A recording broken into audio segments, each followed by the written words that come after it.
mu ekukase won se ekukitwa ne nsem bi o ka se asuapon mu school fees abano fa no enya de a won wo bepene so na obekọ omei court kese supreme court mu a ene dai ekoko ba sa desrede mienu a eye omampenda da John Dramani Mahama ne lawyer ni yero chachuchi kata de court anim no ene wonyanto boase wrong commentary chekere mremu kiremu eduru ba bi kura se wo kira de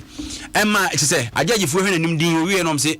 abi ta na wa ba ta na bi wa de oka no ya tepa so ye mfa bonsem na tuogu nti nyame admo kina aseni nankasa be hyase ha yesi yakọ tema edwakase mu komti wan edwakase no ma COVID-19 sisem ntete mu ntam mu zamasem wo ma tuagum obi amfanya hwe wode no atufam na wo tietia so ebego kumase asantema ntema kwakofa crossover ene ensem afiri kumase ba no nso ano ohye papa aje so okay ho na wotie kase be kosi ase na watimi atensempa ni nyina emma kwa wadwe nkyere no berepam yakenkan ede episo na kumase ayekọ Bryce Senior High School okofodi akuratumi school papa ne ene dana ochehene agye atum ache se school no okokohwe se de etiti nkoda mo mutwo mo so hwe na esoni nso ka kire Troy Steel Roofing Company Limited a wabie ne nkrabata foforo kumase ahene makokọ me omben yas nkra my 11 cemetery hwe ni mo na adwuma no wo na wonum nkrabata ne doso sa wonyuma panti enchanse no moton Color Supreme Plus 1 de 20-year warranty bata ho nti hwe Troy Steel fo kira kwan woto enchanse ya kwa bodan no so ma free ya nyoka prekra high sense everyday prices for everyday people TV air condition blender no mane gas cooker ne home appliances ahodo nyina no high sense wo bi na otete wo ne ma no so akofom pa bronyan wogusu bosra ha osebra na bejo de sasa me ba for ne freshman capsules fresh cool capsules fresh lady capsules abedwa so freshman no be ma humfie kwa ni mu na sala person kai obofo mranti birem ama ho ye den a freshman ena oba so a person otede ya no atenka wo fom nti be ma no ba besina na ya so wo hawo so tede fresh lady capsules na fresh cool capsules etuko kwase e de ama wo se ni meko ya daroma ni meko kumase kase bo nankasa no dependable e ba home Adom malakio etu etridi malaria sin ten Adom natural tonic be mo wadi ama ho aba omogya no ebebo mabe Adom natural man mixture ene e peking kran wo match ya no anom na waba beba me resource no ena Adom natural man capsules no so ebo adwuma papa Adom lady care capsules de ebo ama no ema chese unsa na bebu sane kama hu na egu nsu a ewe na afi hu so yehwam so oba 21st clinic ekurayemu a wonom de sciatica ena omo ye ho adwuma usisi no mu kuro emu ka odwe trase cha na o ya ka ho na afi firi nkotodwemu ba ofom ho nyina no eho adwuma wo be ya ma dome abrosan kese a chese ne wunya borura mu a otimi se ho ena eye heavy do twa ba no no eho ena 21st clinic wo ena afi so no do ani kire ehwan soso a ewo kumase a eho mo ho time eba mesha ebibiduro kan wo ya adwuma kakra bia no abre eya na ho aye hyehye wo fiefie hunhunu etore bi kura wadwen se kuru so be ne bia malaria bra na beje time eba mesha ni bi nanom abribia ho den having exercise spray ne call ekum tontom tafre ene mo amo wanyina so obeto spray ni bi dia peto dem ana so obeto call no ahye empungusie bebre enso ye adwuma pa DBS Industries Colorlink Plus ho asem ne yeken ene aborofo ba beto entuti Ghana na wusi dan na onton chense pa moso a na ne bia wodan no mpeniye openiye a DBS Industries ukọ papaya restaurant nche ho yes pentesa ho na adwuma ni tiwo chense ne se de openi bia ye betwa bi e de ma sanse ya ne wo mfidi edi twa chense no MTN everywhere you go download MTN app no efegu phone so ne fe di dwuma total Trosi Club osi trotro driver ni taxi driver ni branie wa chede branie wonsi achiba branie won hia hodo a odo hu rua Trosi Club no mju total card a wonso udi sanfa so no agbeve Heba Hospital so utuom last stop ene ade bibiduro sanyado ahodo no agbeve bam agbeve fever agbeve tonic ni nyina ya ne ade ba adwa so ne ye de mona soap ni mona cream abase wonam kankan wo sika na moto mbon a emfata ena se oni sika mpo ni kwa so ma moto mbon etuto mona soap na didware na auto mona cream e de sra ensansan ne ntwom ne niam ese wedie nyina be firi ho ama ho so asa yehwam Franco Trading Enterprise ye to phone papa ho akade ne laptops ne printers ne bibia a chese ne bronyen ye tete niam no so chaade make say iPhone Samsung Nokia brand bia ne ho access su benya bi laptops ne printers ne TV Franco TV eno so so ye ton bi pa Grace mo particular ne kwa kachi abo laptop ene wo be dura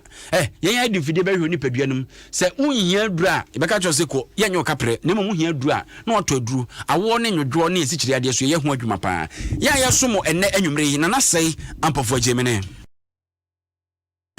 afei yen fan system no enchiremu ento aso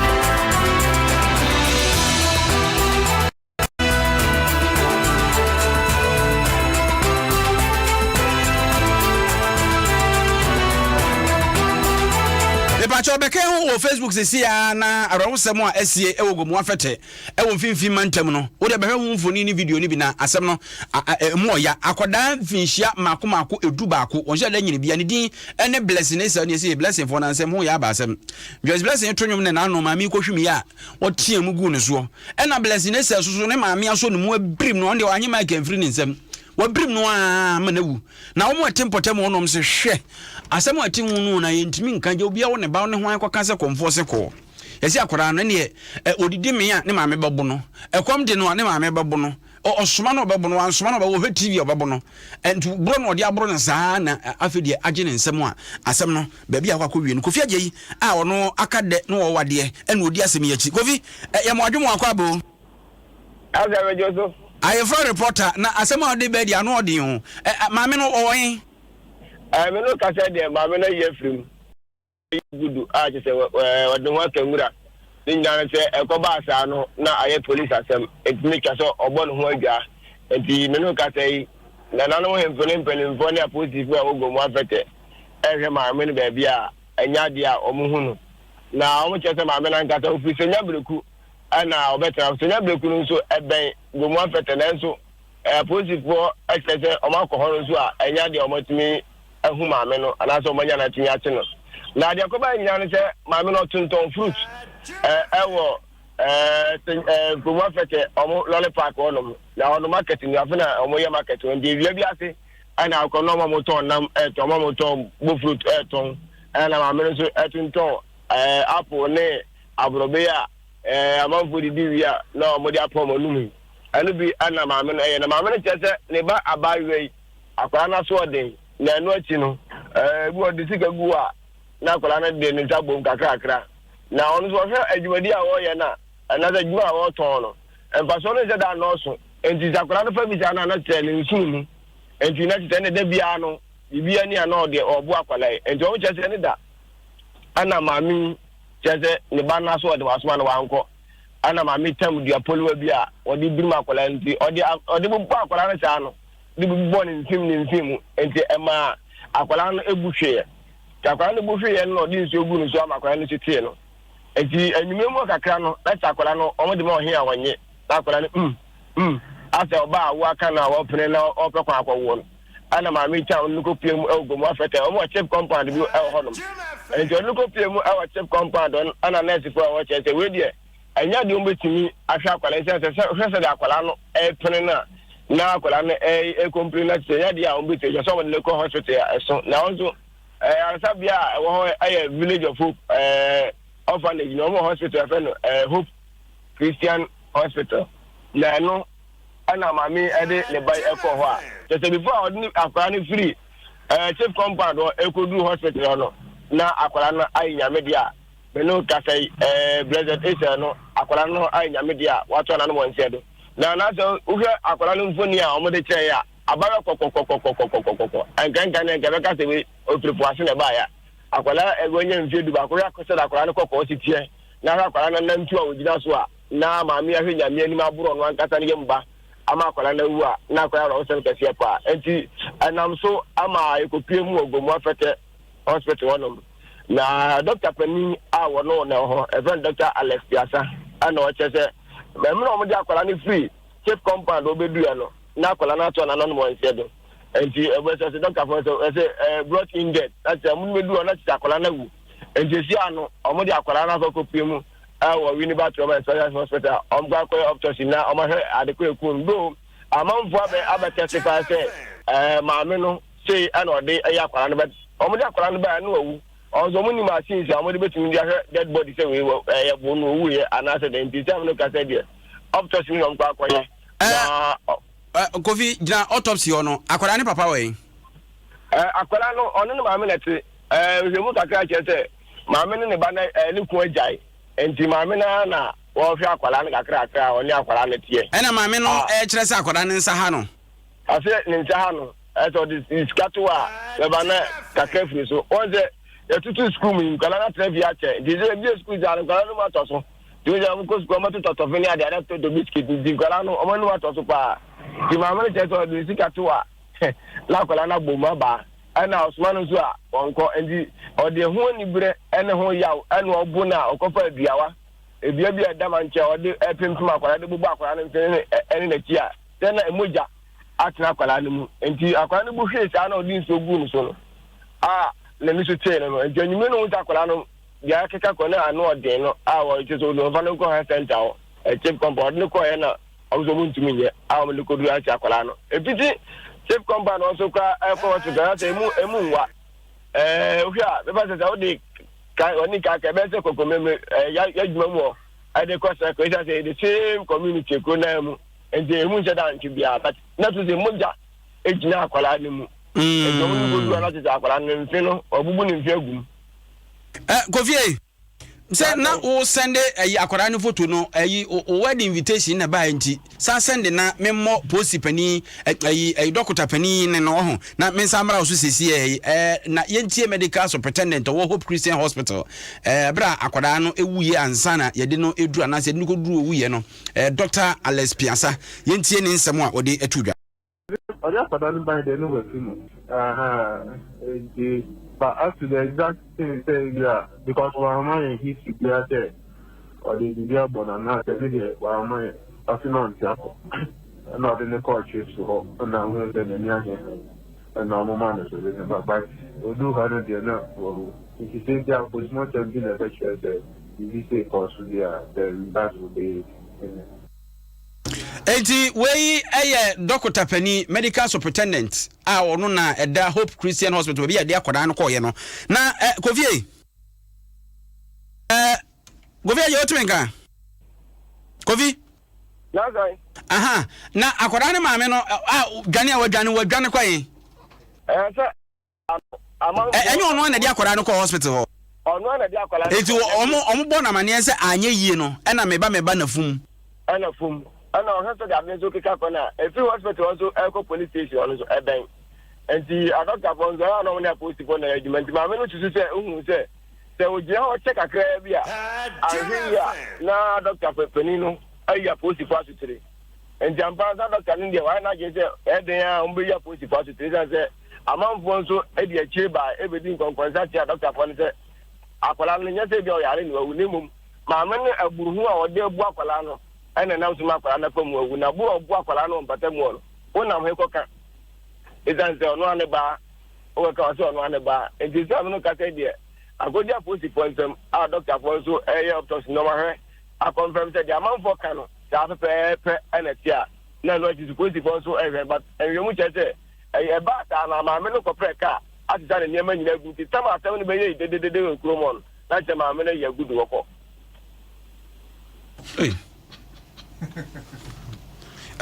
ko ma me fa nsi wa na sade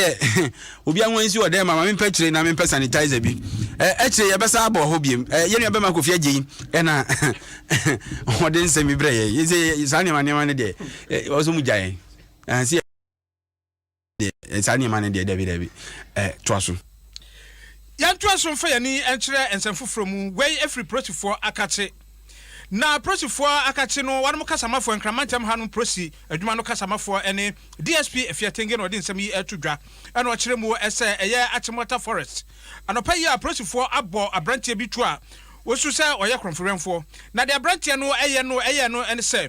anopa tututu ene ofiri kwaye no Achimota Forest oye CP runabout de kan ye fre ho no se eye dimples no ofiri ewura no ene santa wosi kwa ho obi kwa no otwe sekan knife edi gina no so edi ni phone ene ne bag wosan odi pepepe no sade ho eka ewura baba na prosifo aduru ho na ene wonso se so mu wotai no wanya no na abrantie no fum wode ne ho eka ewura wanya no na prosifo no dan oni oba na osi no da bi sade na meko no abrantie na hwa ade nti obese ababio enti yentete ene wodi ntite kakra te ho no to wade ma wo hasa abrantie no asia free Achimota Forest num Santan Dimples ufri your friends and Fiesta Royal how baba stop no Santan ababa we bi frika mu see ya pe no santwe knife gina no so ne bag ni phone no so age pa no de wura na protocol one say just somwen wota no ta for ha fo wo metuo so na branch and dafem wo man no so a wode do protocol ayare sabia no na che say abrantie no aye nyame dia na sei ene fia kitenge e kire ni nsemu. We continue with this kind of street robberies along the Achimota Forest Reserve, for which reason the district command mounted a snap checkpoint within this area. But the problem continued to persist. What the police would advise members of the general public is for them to roll down their door glasses anytime they are plying the stretch. And again, pedestrians who use these areas or this particular stretch should avoid using their phones, as the lights from their phones always attract the criminals from the forest to come and attack them and run back into the bush after they have even stabbed or even harmed them in a way and collected their items from them. DSP Efiatenge Esani Echere Muse akrofwenfo no sa empotam ho no de aya asudie ene dadwe kase pa ma protofo fi se da bia wo bonkrofo kro no na de wo ye no ne se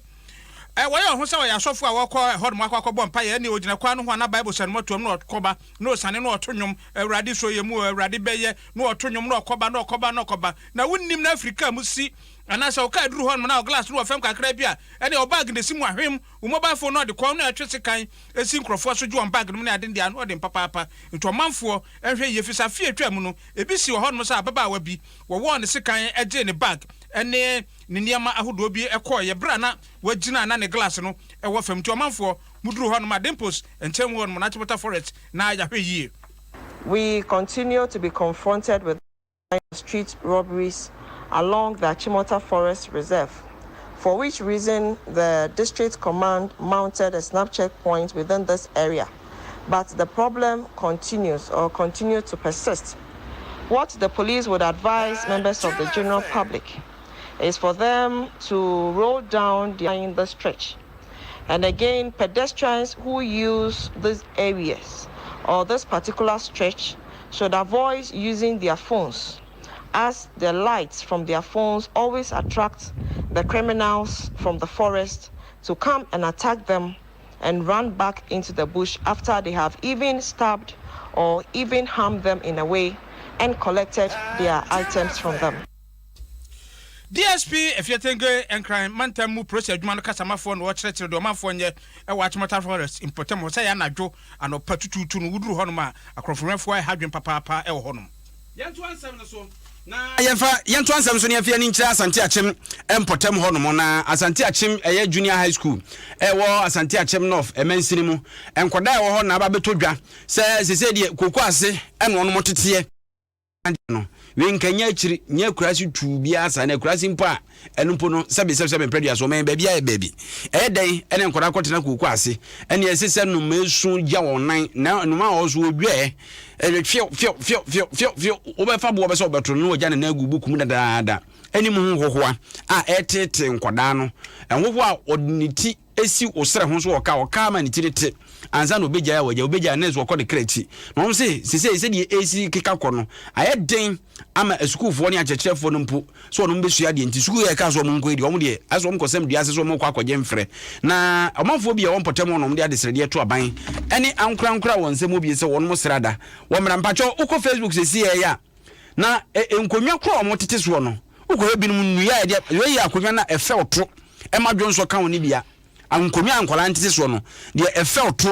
wo ya akoda so na sebe ontohwe no eye pechepeche ni bia etimi ko hyentem ho saa na afɛ ne sɛ de apaso etwa wo no koko no ne egu ho no ti ko Facebook abehu yentie nsɛm a wo mo a ɛwɔ mpɔtem ho no wo awofo a wo ma ɛwɔ sukuru mu bi ɛde etudwe school omo koko ase eni ya solidan nim nti se ne chichafo hu ekwan omo befa so omo be kire mofra na ade ni nyina enkosi nwie si se form 1 for kula ni form 2 for mo de ba bi tena sisi enso mo na sisi ya wa se omo pon so omo ampon a bi ti ndua ase eni koko ase ni solidan nim na ko school si enso no mo na ya ampon wo mo ti ndua na ase no enframa bi ba bi betima abebo omo trim ti ene ya pon wo mo school de wa sa ban wo hu ya mabo no mbabo aye nkwala go school year 2020 so busy year no year ma lockdown no fi e fa we bi dan ni na ye buy ye buy sabai kra na ye ti ko asin ya be 1 year so me si da on ya me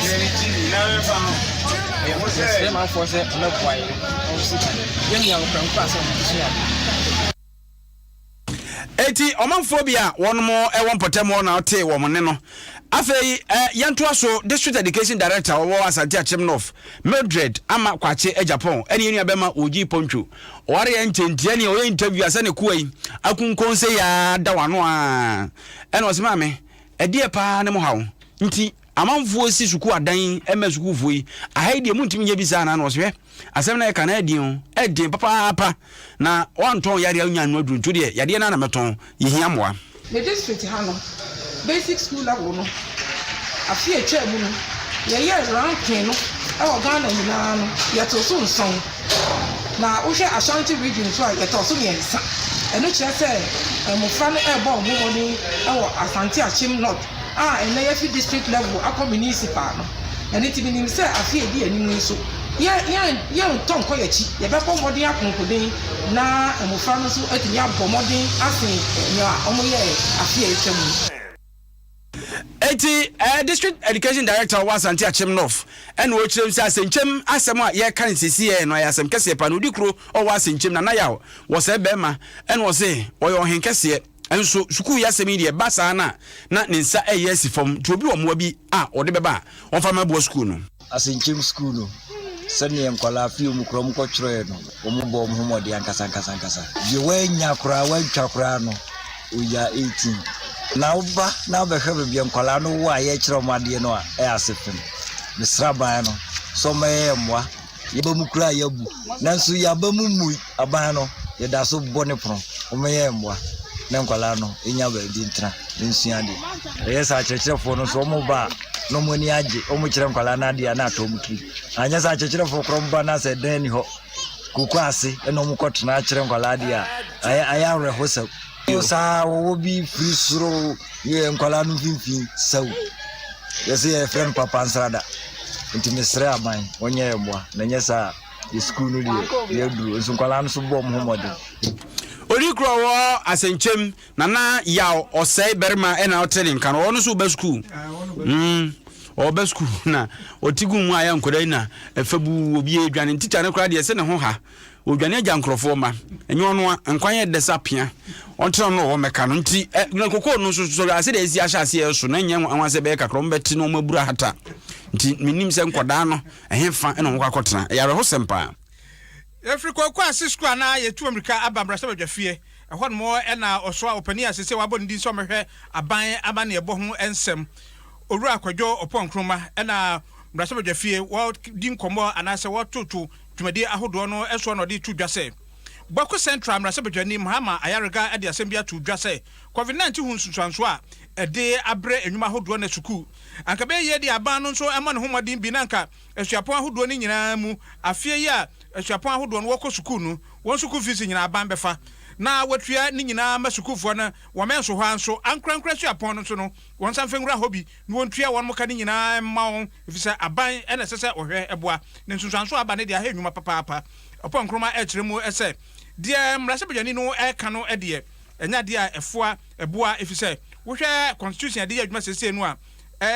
ɛyɛ article 17 ne fa to so aduasa miɛnsa ne ɔha no public financial management act section no ɛnya deɛ a ɛfoa ma we ɛkɔso nti ɔno deɛ sɛ wɔka ho bibi deɛ a mrase bɛgyam ekukɛse no wɔgye tom ana sɛ wɔfoa so a ɛnyɛ yie ana asuapɔn mu ɛho ka ne nyinaa no bɛsɛ 1.7 billion cedis ɛnya deɛ aba no bɛnya sɛ sika no na wɔde aboa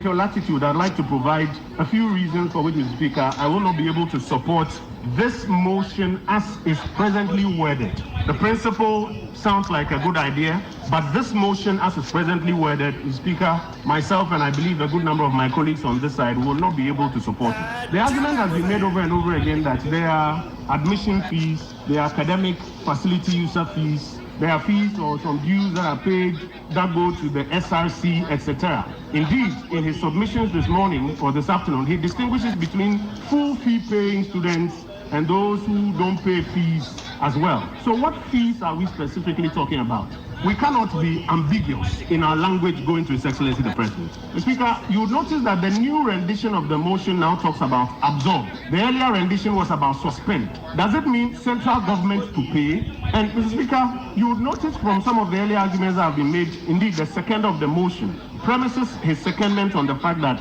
this House has voted monies for COVID-19, and therefore those monies can be applied for this purpose. Mr. Speaker, if I recall, all the monies that this House voted for COVID-19 were for specific purposes which we debated and voted on. Mr. Speaker, again, in the Constitution, Article 17 speaks against discrimination. Mr. Speaker, if you observe the way this motion is now framed, it talks about absorbing the fees of students in public tertiary institutions. And then when it comes to those in private universities, it says to extend support to accredited private universities. What sort of support are we talking about? Why are we not saying that those same fees be paid for those in the private universities? Upon Kruma Esani to a Subio no Chiremo essay, one day and one papa, send him for NDC for no, and there was a tron who Casa Abano and Fa a Kefis and Anuya was in Suahuka, and when I didn't know Fano no more Catabano, what did you vote? And I just handed here. Not in the same to Jerry Pepe and can name Rasabajania now. Kane swafo no hwem mesu ahosem so ono asoso ni mrasebjani ema noton owura sambo kujeto ablakwa e di tudwa se asem a boku central mrasebjani mama yarega kane de ne kwanso ano no esese aban no ebo asuapon ahodo ne fise covid-19 musuo ene ohaw ne abebresa ode abre omanfo ne de hadwen papa penti aban no eye hu bibia nkon de wo befo aso. The COVID-19 is totally disrupting economies, is creating untold hardship, and our economy is not excluded.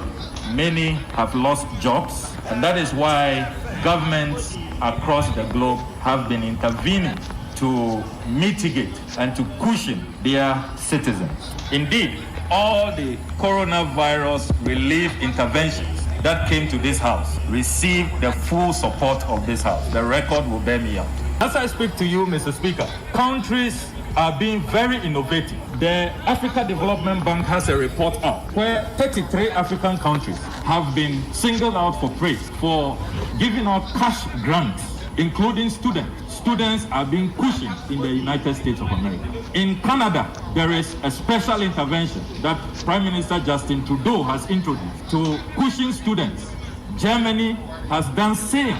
The United Kingdom has also given over £100 million to universities to alleviate the plight of students. So, Mr. Speaker, there is best practice globally in this period. And it is interesting that during the 2020 campaign, Mr. Speaker, the two parties, the NPP and the NDC, acknowledged this grim reality. Then no actually na opinion no so wa boni din so omahwe ngbesu ahonsem so kane no na no ye ngbesu soafo abede akire Dr. Yaw Osaya Dutum enso sori no speaker me so beka kakra efise ngbesu ahonsem ekoba no me na sese dwade nyina eba be so e me pase mpanifo eje tomu a na wo hwe asuapon ahodo na won mpanifo da ma no na se chancellors no eba school fees ho asama ban no efa no a aya na wonwunwin kakra nya de a wopini so bebre fi se tomri bi a ema won soso no wonfam no wodi ya na se won sika asem no etumi etotofem ekakra. At the face of the there's COVID-19, but Mr. Speaker has spoken with a number of vice chancellors who are telling me they don't know what is going on in this house. The vice chancellors are saying that on a scale of preference, this is not what they are going to ask us to do for them. So I hope my honorable colleague did a survey which established that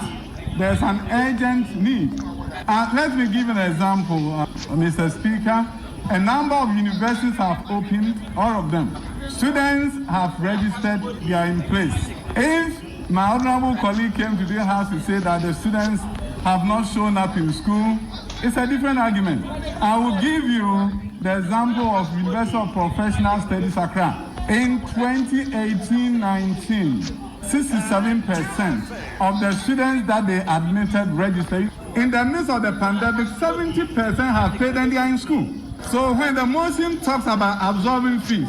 are we absorbing the fees of those who have already paid?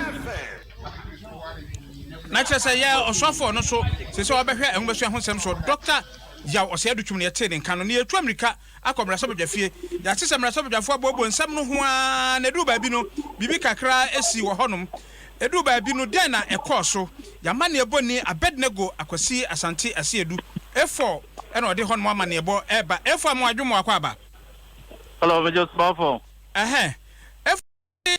hwapo ho ehun sensem a ekọ so school fees tua no ne ade no enebra sabjafo na asam enya asam ketwa kora wo honum na du ba bi no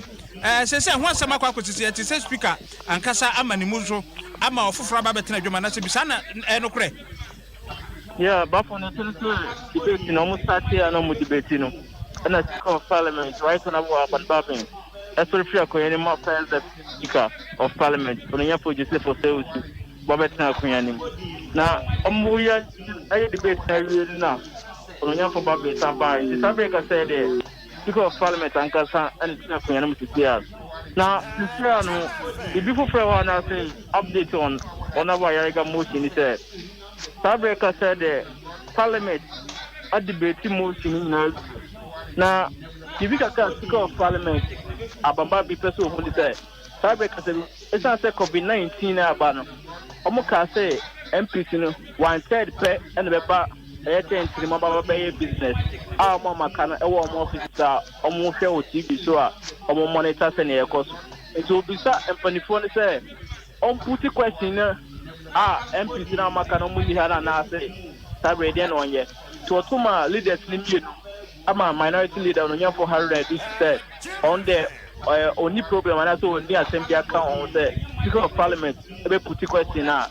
numbers na wo ha na ya dey say obetimi atuso aba and our kasa we majority leader no nya for say chairman support so say speaker na can be o bejafi ha e final no be can be ano I just on beginning now to Sabria corner by me PhD there. Omukusuru bombo say speaker and put question and at the question. Sabria the horses here na asemana be the abafo. It say to me interest want to swaba na so to swaba na speaker entimi nkyere ni gina bre wasam no ho. Me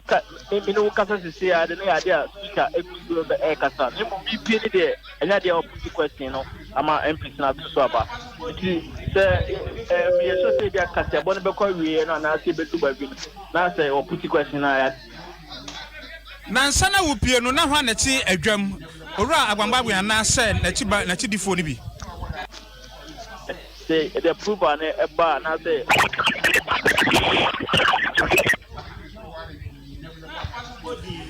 Yamani eboni Abednego Akwasi Asante Asiedu eno to yankra efiri mrase badwafie no bresem no yabesan atene kabio na de enema akwakosi no wodi de aka no aka ho ama yemfa yani enkyere ensemfofora edi akirem ye konsemfoforo mu na ye court ene bacho bra Facebook na bra behwe se obi be lawyer court of France ye hyehyehye se akoda obeto kai no usanu obisa kwababo nti se lawyer kokko ba ko a enche obepie Ghana ha hey say court ya man ka mi wo court ahodo ho sa na so fane de say aje so de akwankyere ka nti say scan no so ba lawyer de wan ton wo yire ni ade na na yemfa na say ma say nyumako ya nsa na yakokol ba oh bra Facebook bra na beron ye lawyer ne kakra lawyer to be se bia na malaria so ho nti court nsem grant me fo ni nye kira Adom malakio na wo so wonom wo wonu mo atro a untimi ni die aduane pa tum sa akono si ho ene koro no wan yire ho ani die a yare no bo wanu anu enti eno ye Adom natural tonic ena wo nso so aye bema ne bia wanya match sisi e ka sei me ka sei no si abopa mu ya oba na oba wo sa no behia Adom natural man mixture ne mo next week dia wo betimi de Adom natural man capsules no aprapra kwa mu achen no ne mo sisi e dia e mixture no ati ase ena Adom lady care mixture ene ne capsules so sisi ma amanfo achedi omuji Valentine na eba no otieta ha unya hwe hyase na sa ho yade yi fort ni nyina sa ne mane ma no yi ni nyina free ho na fe busi kwam na nso hyase ejo 3 points 21st clinic osisi mu yade ne ya nyina no bra won maso ye mepacho ukọ eye dome market a abrosa kese ne dikan wo ansa na bedru filling station e wo ho no ho na eye friend say twoba yi heavy do trouble ewo efie ni mu ana sciatica ye ho adwuma ye 21st clinic kokuma susu ani ehwa ensusu be hu yen time herbal mixture we adwuma kakra bia no abre ya ho denden dia da bia sori aye ko ba no pa wi anwumre na ote enka ne adwagu mu no pacho time no edi akagire mu pa o ati ase nti so yo ba o so e be mu nkoda na ntimi numbie lemom wadi mfinhia dumie no kono nko ade a time herbal mixture no unya bobi nko ade a etiri di kura ntimi ntran wi di nim da having insecticide spray ne call ya na kwa no dosu spray no dosu hu dia wonto dia no ohye ne papa no heaven insecticide spray e mu colors true yellow ba ko ba ko de obeto bia ne o kura ntimi ntwam wo mfikyire sansa no ohye wona bofa no so a obebe bia fo za danger pa na wo susu a kwa no behye ne be wi akire odam be ntutu sa konfo dem no jai ope eye kola ehwam a eno heaven insecticide coil ayede aba edwaso DBS Industries roofing sheet papa na yetwa Colorlink Plus o de board dance so dan mu nyunyu echema enso beto hum betu awia bebo still otumu so hye wadiem kama 20 year warranty bata ho color na yede be penti anase yede betwa chense na ma no empopo enwe na achi na MTN se download ma MTN app go phone so say auto data yen abesa achobi o de use auto data na use ya dial *141# ubonse ubetimi enya kwanya 500 megabytes e de eko wanimu ati ase na total trust club so eye total for pacho total service station bia be usi ye to fa ngu bia no so obesa boso me so ni etwa ye kai akoto fa ngu total why yen se bia ye akatua nko akeke ne mmom fa nwo papa Ghana omaji abaso ba age fitani bi onuma dwuma bi obaka cho so auto oil to total for oil nene odi ebi api so se o ma ntofa ngo ne oil ne keke enko wo chade so ye taxi driver na se trotro driver uduru ha o se Adom FM se agbebe heba hospital ye so tum last stop obenya sika na otwam ne atwe ni ahwe wo twam ne atwe ni ahwe obi se so mu nso ade afedi obenya kura na nkade na wasa agya asi fom sanse pampa fa no so trotro driver ni na se mate ni misrem ya bomu di mboni ache mona sopni mona cream no unya de semena ni dware de nku ni sra honam pampa nyina beko mo ansansa age mo wede na boso kakawure no ne chese ekro ni ade no mona sop mona cream agbebe heba hospital de aba be tu ase kra Franco Trading Enterprise auto phone papa laptops printers ene nei odwo mensa abrampa ekokuduru eye court na ofre no a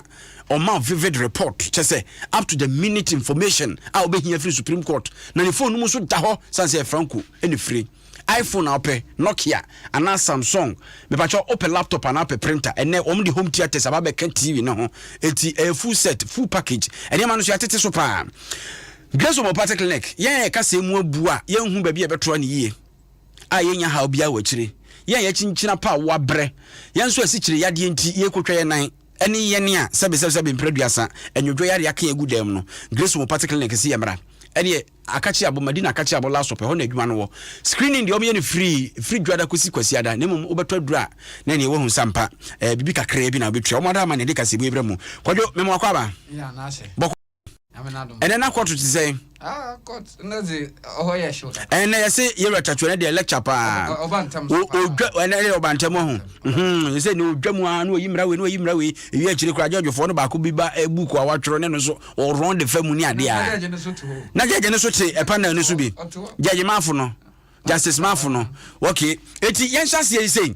ene nsem akopie Supreme Court no ebenefo tu se wo kira wo hyase ni na nkasa ase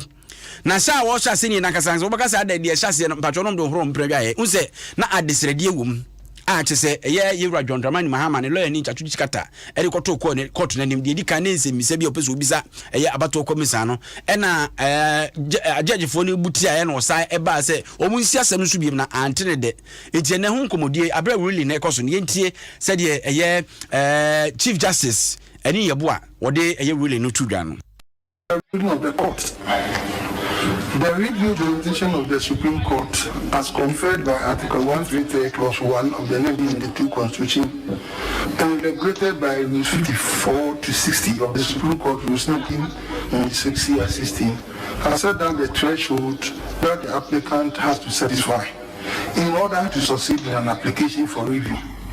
It is a special jurisdiction conferred on this court. The threshold are A. Exceptional circumstances which has resulted in miscarriage of justice. B. discovery of new and important matter or evidence, which after the exercise of due diligence was not within the applicant's knowledge or could not be produced by him at the time when the decision was given. We have read the processes filed in this application and have listened to counsel. We are not satisfied that the applicant has met the statutory requirement of Rule 54A of CI16 in order to succeed in the application for review of the ruling of this court dated 19th January 2021. The application fails and it is accordingly dismissed. The panel will be reconstituted to give further directions for the trial of this petition. As the court please. Eti ebana say ebuti akra na brofo abeka ne say as the court pleases. Say the court no eja open na enye ho. Say the court de pen na oye no nti ye befa na sa kwadwo nti ebana say dey say asem de obeka zo de ana really de ba pem or the two we are we afa chirimu eba sa na o se no mu pija mu no ma sa reconstitute eye panel ni biem chirimu ho no na fe ye nto so nti emu de nde no was ebien impa be no be kan ho ma wo ye ajaje fo no mienu e be kan ho enso no ho e ma ne ye nkro e de nti a chirimu no bi ante ase appeal no ayi review no nti na 7 na what do na wo ma judgment unanimous ye wo yi na wo adwon ko benkrom wo ma ho kwan ma wo bisa easy question nti we file for review no na or there was a additional 2 ebe kan ho rese bia ebetimi asesa o madwen be sesa nti wo ba kan ho se ne nso no kra na mpe na o manti ase ya ya de menu be kan ho a ebien no ebia wo ba kwa ama court so ni kwa se number no epai se bia 10 ana se 6 ana bruni be ka se o se odd number okay nti o mo to aba e den ebi be senefa okay nti oba ne dam no a uruli no ba no no there wejja ebien na wan ka ho no wejja okona wejja okona ohona 7 na wote asem no do no wasan no nti mienu na be ka there is a review 19 number nti o mo yo mo kwan mo na when you mo wi o ma score line no 9-0 still omu nyina won adwon ko benkuru ye ene abra won mu wie saa no kane attorney general a osai kasamafo edema nipa odi asem no court petitioner yema mpenda da John Dramani Mahama mame Marieta Bru apiopon no se ora asem atimu afo ikan pa dia enya asem asebe omuni edi ni yi krakrakra ene omunya adwen kitikiti se nso ja There was also a fundamental in relation to the refusal to apply Order 22 of CI 47. Now, you are all aware that Order 22 of CI 47 relates to interrogatories. In 2013, there were no rules on interrogatories in CI 16, and yet the then petitioner, Naket Kasiebo, was allowed to serve interrogatories on the respondents. Nothing has changed except the passage of CI 99. Again, there's nothing in CI 99 that says that a petitioner cannot serve interrogatories. And so we disagreed with the court and thought that the petitioner has been denied a right to a fair hearing. And we referred to cases which said that if a petitioner on grounds of expedition is denied a right to serve interrogatories, that is a denial of a right to a fair hearing. And so we are saying that the refusal of our applications are not fair to the petitioner in the light of the past and in the light of what is happening now. Mame Marieta Bru apiopon ena waka merenimfo a kasa de amamon pani dada John Dramani Mahama na se utie ne nkasa ye akodo omo adi ya wanwinwi pa odi ya pa waka o de ansam na court is too gade when court o ye won hwe ya o ye nti obeja na ochina wa ba court na obezi asem no ma ye crowd so ochina no ochina wa ye crowd da obezi asem no na se answer na ye beko no en asem na uru chachichu kata nde nsem ebie na ozokwe nsem mienu nsem ebie na ozokwe na ni nyina so anko se ba ko na desrede na o sre kwan se ko be ye adesrede ne ho bibi no da baka anka oze ndama bi aka review na no o seek no ni information no o di back on na amend paragraph 28 of that review na no oye no nti oriye ndam na aboa ama wetumenya ai fapem papa na wegina do na watum o za give ni case there o de woman kwan na obisa isi edame nsam nti ono na wamba do a ono wezi nka no bogui na woman kwan there afizi fa wo argument brana yenhwe there review no so onsa beka ono so oye ndam no so ono so wankosi aga nti se ehwe wonanyima na kasa na woreka na se na wankasa na ehu there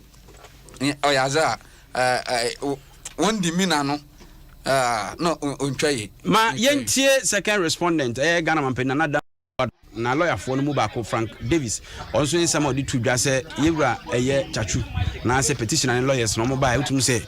bibia de omadwene mu a eno a na chinchina ompese omode ema court no. The law is not about what you want, it is about what you will get. And this business of they talking about fair hearing and all that, in one of the authorities that their lead counsel, Mr. Tajikaka, quoted, it was stated quite clearly there that speedy hearing is synonymous to fair hearing. So I don't know what this fetish it is about. Expedition being sacrificed for justice.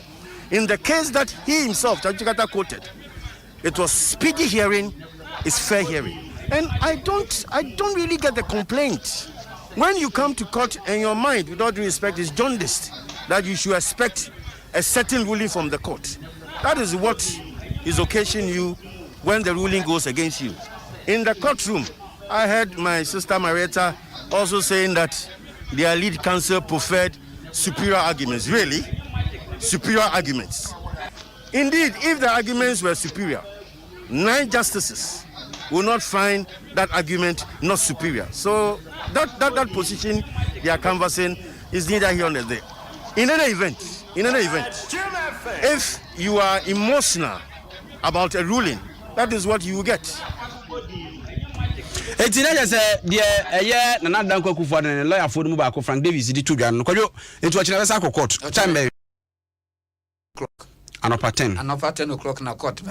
betenase na watenase ha o sha asenzi na ase nti tu achina dansi fo betimi atena adaka mu okay presiding judge eni nyabo aka de ho na wode ho na dansi nyina aba no won bobo ho send ochina ya me adoma obezi adansi Idu amanfo so ani akaya no kwadwo ma me fa nsi ha why nyame anu ochina ukokotu a ye befre wo yene be makwadwo abrampa na asem a ye di wo Supreme Court yi na ni edi akire sabre ye kokuma ase obidi shefo ya manfo ada ma so mame na ja ene so facha ye yenko de na free kuma ase ba Jim FM. From our sentiment, I say, now, we say, and JBA, and the 2 year addition, and say, a sentiment Kumasi to President Assembly. Adding somewhat to Ganya Katan and or the other 2 year James. Send your COVID-19 home Sukra Mano, and until 1 more, a digital pavement, I would also a Central Business District, Nimo Doom, now for Dr. Mesa, Etikusi, a young Potem Winano, woman I have a Tomusu, and Jenny voluntarily, they just wagas out Pemono, Fesanima Firu and Sakran, Sunny, first February, now for one more to Musuatu, and I want to say, net day. Vesman now could have was graduate. Call a year, not for the Cobisa, yet the Fua, a digital pavement, this and ye came at the other 2 years. No, my read the swam back call. Now, and once and some like I said, I'm on a bar. What did bring me? Wa bosumi ebesimo no keme fo adia tu edwase obesha se apan manfo a etonton nyema e wo kwan ho e wadum kejetia ene ne potem wo mo kirema nipa ene ahyen abo apeso e wadum ene kejetia toto enam so emagedefo bia e wo kejetia dwafoforo no adia tu edwase na edise keme fo kwa atusa na mo no kwa dada efise enya de to mo ade e wo kejetia dwafoforo no they support 100% so mbe sa ade no because they are located baby amami ameti abidimidwa but nyema meton no Sanya mani nyina so egu abonten asa before say passenger be wura inside ham no what to tell nyema nyina ba be foka akọ enu nti yes na ye na ye wo ha ye boka no na ye tie mpanimfo asem no emwaye KMFo ene de se kwan na bie se omo be pamo wo mo dia ene aseda na ede be ma wo mo na omo nya na interview sa ma hadwa na ye slow so obi frifie ba na osi kwan ma ade na obeto wo inside ha na bi wo kwan no ho enti wo ma ha no ato no wo kwan ho na wo ko enti amate ayete ha no amedwedie na ye din amaye o tu omo wo kwan no ho a no bi ba de wo kwan no ye bi to be de redwanum wonglem eba sanso a na ye nso ya be gidable no sebi ya boka papa enti ye ni brisem ni padi bebre shunya table ni bi wo inside a omo agi omo location people wi akwa tena kwan no enti me de anka metimi aka che KMFo ni say obi a wenye table ni bi a waji na location people nti akwa tena kwan ho nko omo nya location people from any pagufra wonya bi because obi a ready so onya ha bi a obetena enso so no onya bi Vice Chairman Edma Petty Traders Association Ewura Charles Owusu wekyerema yeba bedi bronya no wo mode koto KMFo anim se wo mama kwan ema wo madwadifo no enton niema ekakra wo kwan ho enti sai bredie ebra so se adwadifo ni nyina efiri eho yesem penifo so wo mama ye kwan nanka ye members ni nya ba bi ntina na omuni omudwa for Christmas no tam na aso apa ho this is wo hwe the way as you say ewia see kwa yare aba the way any particular for so cry no a bit me ama lockdown quite me aba Ashanti region the media directives na KM media aba no we no mo ya adwen because one edwan wo hwe edwan a esi ya ye ka se e makwan man nkofo ntanta ho enidwa what you say an opportunity ne buy any amount mo kwan no makotan you see emra so mo free honum no mo badwan inside say you be a party ato a obi we adwan inside se kani edin garden city no ebesa ababiema ti se empayifo etusa anamampai Alice River, Kwame crossover with Fras and Timothy Kumasi, 104.5 now. Medina, ABC, the Amageso AOB. The sheer offer, for us, what to make a jolati over to you. Masomo Obidisi Yankopo Shop, Bryce Senior High School, Kufodia Kukratu, School Papa do Bakwa, Senior High School, and answer Berry media classes and Pacho, Bryce Senior High School. Home forms in the Senate Bank, ABSA, and a GCB. Over banks and a home forms in the Chelsea School in Yanko School. No moment to be other form. Was going to go between Obako. What I say, Troy's Roofing Company Limited, and Aquacofa, a young chance, Papa Ede Abba or Main Ijaswo, and Pacho, just say, a my 11 cemetery, Frenimo, offering crime, Equacaswa, Travels of Mona, Nifaswa, Color Supreme Plus, or Toa, Yabama Carpenter Fako Bodan Soma, High Sense at the Tene Bosso, I just say, any Asem Ketua, into free TV in air conditioner person, High Sense Shop Bia, Nekopebi, Sasame by a freshman capsules, a member move you quite anymore, Mopa Hodin, freshman capsules, or bar also what think come from fresh lady capsules na cocoa ne hawa fresh cool capsules ayanum awake mineral water awake purified water eno ne papa oto sa nsuo ya ehu twa nsuo ne de na afi so no o ya doye dia mu bi o wakoma yare wo kolebu nti awake nsuo no ye nom ne keke enapa no enapa mackerel, enapa sardine, enapa soy sauce, enapa chocolate drink, enapa baked beans, enapa niamane dross. Ntuko jasro na okope groceries. Aya na wakai se enapa dieno ebi ena obepe. And a voice of the day no eh.